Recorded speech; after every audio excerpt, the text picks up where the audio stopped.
giornata non è incominciata tanto bene, tanto per incominciare, quindi un'altra scossa di terremoto si è abbattuta in California, stavolta ancora più pesante dell'ultima volta, che risale a pochi giorni fa.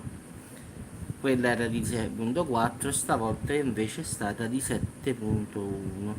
Diciamo che è la scossa di terremoto più forte negli ultimi 200 anni, 20 anni, scusatemi. Quindi voglio dire io, qui la cosa si mette davvero male. L'epicentro è stato registrato a 17 km da Ridgecrest Crest, la stessa località che giovedì comunque ha colpito lo stesso territorio, mentre l'ipocentro è solamente a 900 metri, quindi è stata sentita moltissimo. Non ci sono stati danni di rilievo, ma ci sono stati diversi feriti purtroppo.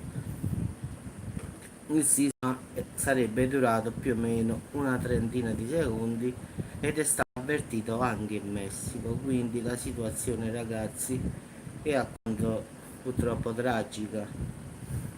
Sono stati impegnati oltre 1000 pompieri perché ci sono stati molti feriti, incendi. Diciamo, i pompieri della contea di San Bernardino hanno segnalato molte crepe negli edifici, strutture pubbliche o altro. Quindi, ragazzi, queste sono le notizie che ci pervengono fino ad ora.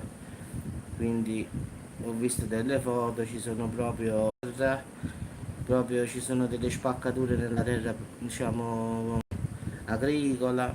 Comunque un casino davvero. Fortunatamente non ci sono persone che sono rimaste vittime, però ci sono un sacco di feriti.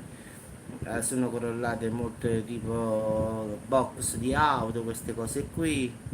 Ci sono tante crepe sulle autostrade diciamo, californiane. Infatti questo terremoto di 7.1 ha fatto parecchi danni a livello, diciamo, però sempre di edifici, della terra, di queste feriti sì, ma morti no.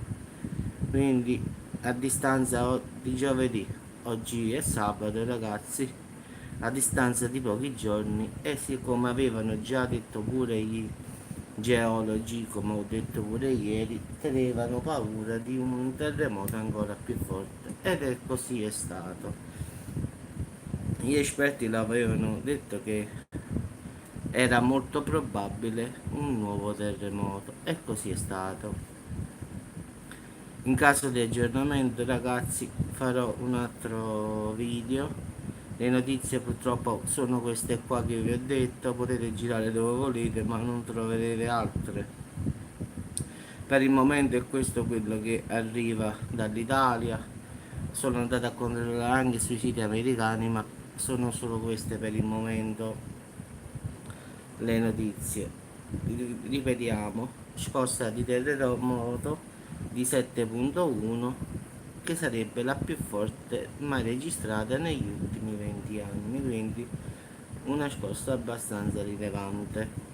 Gli esperti comunque non, diciamo, pensano che possa ripetersi un'altra scossa, quindi stanno tutti con l'allerta, anzi con la paura, forse, che è la parola più buona da dire in questo momento, che possa ripetersi un altro terremoto. Quindi comunque l'allerta, diciamo, non finisce, e speriamo bene che questa faglia di Sant'Andrea si calmi un po', perché questa qui fa davvero paura. Questa può spaccare tranquillamente la California. Ricordiamo sempre che gli americani aspettano il famoso Big One, il grande terremoto, quindi non dico che questo è stato un Big One, ma mancava quasi poco. 7.1, diciamo che un Big One parte da 8-9 in poi, quindi ci è andato molto vicino. Ripeto, non ci sono morti, solo tanti feriti e tante strutture, case con le crepe. Anche la strada comunque è molto spaccata per terra, però non sono morti. Questa è la cosa più buona e che i feriti comunque non sono gravi, quindi sono tipo escorazioni, queste cose qui, paura, queste cose, nulla di grave. Ragazzi, vi auguro una buona giornata. In caso di qualche ulteriore aggiornamento aggiornerò anche a voi della situazione attuale. Arrivederci e grazie.